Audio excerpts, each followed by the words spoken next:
Hi everyone, I'm back. I hope everybody had good holidays and everybody's been staying healthy. I'm back in the blog business. I hope you enjoy this. Oscar Wilde said that when they die, good Americans go to Paris. I may not have been a very good American because I got to go before I died. And so I'm going to tell you a little bit about my first day in Paris. I've been working on a book set in Paris, which I hope will be my next one out sometime in the next year or so. And so I've been thinking about it a lot and thinking about the first time I was ever there. I was in my mid-20s. I had been working for a member of Congress for about 2.5 years, and I'd always wanted to travel. So throughout my time working for the congressman, I'd been continuing to live like a student on almost nothing, saving as much money as I could every month to have enough money to kick around Europe for 6 months. That was my goal.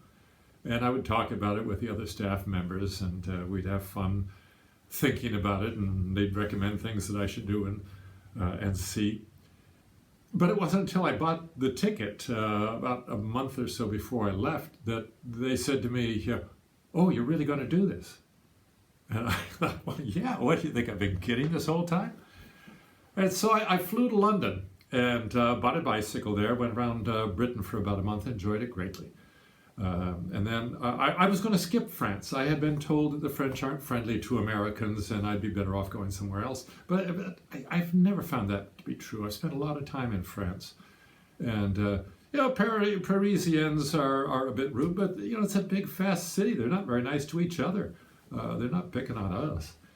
Anyway, I thought, well, I'd have to go through Belgium to get to Italy and see some friends. I'd have to go through Belgium and Germany, down through Switzerland and Italy finally. And I thought, no, I haven't got the money to do that. I better take the shortest route through France. And so I steeled myself and took a ferry from Dover to Dieppe. And as France came up bigger and bigger on the horizon that afternoon, and I'm surrounded by French people coming home from vacation or a quick visit to Britain, it really hit me that I didn't know a word of French. I couldn't understand anything anybody was saying. I mean, I knew that in my head, but now it's really in my gut, and I was kind of frightened. I mean, what am I going to do? I can't talk to anybody. So I got off the ferry and I'm pedaling kind of tentatively, not really knowing where I'm going. And I was going down a boulevard in the town. It's not a very big city. And there on the sidewalk, as they have in so many French cities, there was a big map of the city. And I thought, okay, well, here's the route out of town and heading for Paris. That's kind of where I'm going, I guess. And I figured I would get to some field outside the city and lay my sleeping bag down and sleep there tonight, because I didn't know how to ask anybody for a room or anything like that. And as I'm looking at this map, this fellow calls to me from across the boulevard in English. He says, "There's a youth hostel up at the top of the hill if that's what you're looking for." And I decided maybe that's what I was looking for. So I joined the Youth Hostel Association and ran into this fellow again. His name was Joe.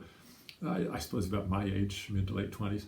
And Joe was accompanying a bunch of teenagers on a bicycle tour through France. And some of them spoke some French. So I hit it off well with him and asked if I could come along with them. And Joe seemed very happy to have me. I mean, at least then there'd be another adult he could talk to and somebody to help herd this bunch of cats, called American teenagers. And so we're pedaling through the countryside the next morning, heading for Paris. And this was going to be my first day in Paris, and I was kind of excited. But as we got about 20, 30 miles from town, we got on a train, because who wants to go through a bunch of suburbs of a big city on bicycles? And we came into town, came in through the Gare Saint-Lazare, which is an old Belle Epoque train station with huge iron structure holding up the glass roof, just like an impressionist painting or something. There are all these different landings, the quays for the trains. There must have been 20 of them across there. Huge structure, like out of an impressionist painting, which I found out later it was. And we got out and we started heading towards the left bank, where we had a youth hostel for which they had reservations, and figured I could fit in there too. And I'd kind of always wanted to go to Paris, but it wasn't until I was there that it really struck me. I'm really in Paris. I mean, there's the real Eiffel Tower right there. And there's the real Louvre. And here's the Seine. You know, it's all ridiculous. But it just hit me so hard. Part of it maybe is gliding through there on a bicycle. It all seemed kind of a dream-like. And I was sort of beside myself with happiness. And we got across the river to the youth hostel. There was no room for me. There was no room anywhere because I hadn't thought about it. But it was Bastille Day, the 14th of July, which is like the biggest holiday there is in France. And so there's no room for me, and we tried to figure out something for me to do. But first, Joe had to go back to the train station on his bike because he had forgotten, I think, our proof of reservation. So they herded us all into this room and sealed us off, you know, like we were some sort of virus, you know, a bunch of American kids. And poor Joe had taken off, forgetting that he had left us with the 2 bottles of wine that was supposed to get us through dinner. And, you know, we weren't waiting for dinner. We got nothing else to do. They made us stay in this room by ourselves and kind of a parlor-like place. And so we started passing around the wine. We hadn't had anything to drink, or rather to eat since lunchtime. And so poor Joe, by the time he gets back and opens these sliding doors, here's his group of teenagers and me. We're all drunk.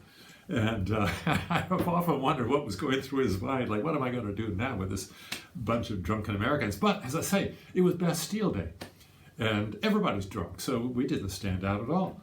And they snuck me up into a room. They laid some chairs out side by side, chairs without arms, so I could lay my sleeping bag out there.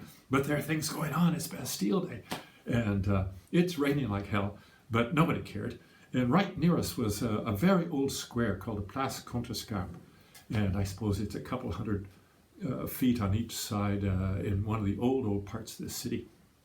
Hemingway had lived just off of the Place Contrescarpe and had unkind things to say about the people who hung around there. But it wasn't like that night. Bastille Day in Paris is like the biggest party you ever saw. Everybody's drunk, the rain's pouring down, but they have lights around the square like Christmas. And there are huge speakers on each corner blasting out dance music. And it was so crowded. It was like the most crowded city you've ever, party, I mean to say, the most crowded party you've ever been through. You could hardly walk across it. And we're all dancing and the rain is pouring down and nobody cared and everybody's drunk. And I thought, yeah, you don't even have to die to go to Paris if you're a good American. And so that was my first day in Paris. I'll have more stories to tell and more books to talk about, but I hope you enjoyed this story. Take care.